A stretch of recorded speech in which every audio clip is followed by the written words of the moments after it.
রিয়াদকে দলে নিতে দর্শকদের আকুতি, রিয়াদকে ফিরিয়ে আনার জন্য বিসিবির কাছে তাদের মিনতি। এদিকে মাহমুদুল্লাহকে এশিয়া কাপে নেওয়া হবে কিনা এমন প্রশ্নের উত্তর দিলেন মিনহাজুল আবেদিন নান্নু। জানালেন কবে ঘোষণা করা হবে এশিয়া কাপের স্কোয়াড। তাছাড়া তরুণদের পারফরমেন্সে খুশি নির্বাচক, কিন্তু রিয়াদ প্রসঙ্গে আপাতত মুখে আঠা। কি বললেন নান্নু আর দর্শকদের চাওয়া কি, সবকিছু এক করে থাকছে প্রতিবেদনে। চট্টগ্রামের সাগরিকা স্টেডিয়াম কিংবা সিলেট ইন্টারন্যাশনাল ক্রিকেট স্টেডিয়াম, খেলার আগে পরে এমন দৃশ্য ছিল নিয়মিত, যেখানে মাহমুদুল্লাহ রিয়াদকে দলে নিতে ছোটখাটো আন্দোলনই করেছে ভক্তরা। অবশ্য কিছুদিন আগ পর্যন্ত এই দাবি কিছুটা অযৌক্তিক মনে হলেও ইয়াসির রাব্বি কিংবা আফিফরা ওডিআইয়ের 7 নম্বরে খারাপ খেলার পর মাহমুদুল্লাহ রিয়াদকে দলে ডাকার দাবি মোটেও অহেতুক কিংবা অযৌক্তিক নয়। 1.5 মাসের কম সময় বাকি আছে এশিয়া কাপের জন্য, আর ইতোমধ্যেই স্কোয়াড ঘোষণার জন্য প্রস্তুতি নিচ্ছে বিসিবি। কয়েকদিন পর এশিয়া কাপের দল গঠন হয়ে যাবে, সেই তালিকা দেবার তারিখও জানিয়েছেন নান্নু। তবে জানাতে পারেননি মাহমুদুল্লাহ রিয়াদের জাতীয় দলে ফেরার প্রসঙ্গে। সংবাদকর্মীদের জিজ্ঞাসা ছিল জাতীয় দলে ডাক পাচ্ছে কিনা মাহমুদুল্লাহ রিয়াদ।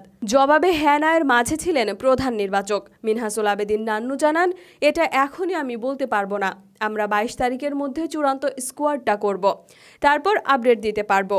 অর্থাৎ মাহমুদুল্লাহ রিয়াদের ব্যাপারে এখনও নির্বাচক, কোচ কিংবা ক্যাপ্টেনের পক্ষ থেকে স্পষ্ট বার্তা নেই। দল থেকে বাদ পড়ার আগে দুর্দান্ত ফর্মে ছিলেন রিয়াদ। শুধুমাত্র বডি ল্যাঙ্গুয়েজ আর স্ট্রাইক রেটের বিচারে বাদ দেওয়া হয় রিয়াদকে। যদিও তার চেয়ে বাজে ফিটনেস আর এভারেজ নিয়েও জাতীয় দলের প্রতিনিধিত্ব করছেন অনেকেই। রিয়াদ সম্পর্কে মুখে কুলুপ আটলেও তরুণদের সফলতার ক্রেডিট নিয়ে খুশি মিনহাজুল আবেদিন নান্নু। তিনি বলেন, অবশ্যই তরুণ খেলোয়াড়েরা ভালো করা, দলের জয় যথেষ্ট ভালো দিক। আশা করছি এরা এই ধারাবাহিকতা ধরে রাখবে। আগামী 2-3 বছরের মধ্যে সব ফরম্যাটেই ভালো করবে। বিসিবির প্রধান নির্বাচক আরও বলেন, যখন যে খেলোয়াড়কে আমরা নিব, সে খেলোয়াড় ভালো খেললে নির্বাচক প্যানেল সন্তুষ্ট।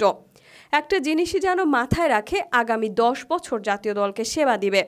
টেকনিক্যাল দিকগুলো উন্নতি করতে পারলে ওই খেলোয়াড়ের ওপর আস্থা রাখা যায়। মিনহাজুল আবেদিন নান্নুর কথায় স্পষ্ট, মূলত দীর্ঘদিন দলকে সাপোর্ট দিতে পারবে এমন খেলোয়াড়দের দিকেই তাদের নজর। তবে 1.5 যুগ লাল সবুজের জার্সিকে বয়ে আনা রিয়াদদের বিশ্বকাপের আগে বাদ দেওয়াটা নির্বাচক প্যানেলকে কাঠগড়ায় দাঁড় করাতেই পারে। চলতি মাসের 29 তারিখ ঢাকায় শুরু হবে ক্যাম্প। তার আগেই অর্থাৎ 22 তারিখে জানা যাবে রিয়াদের ভাগ্যে কি আছে।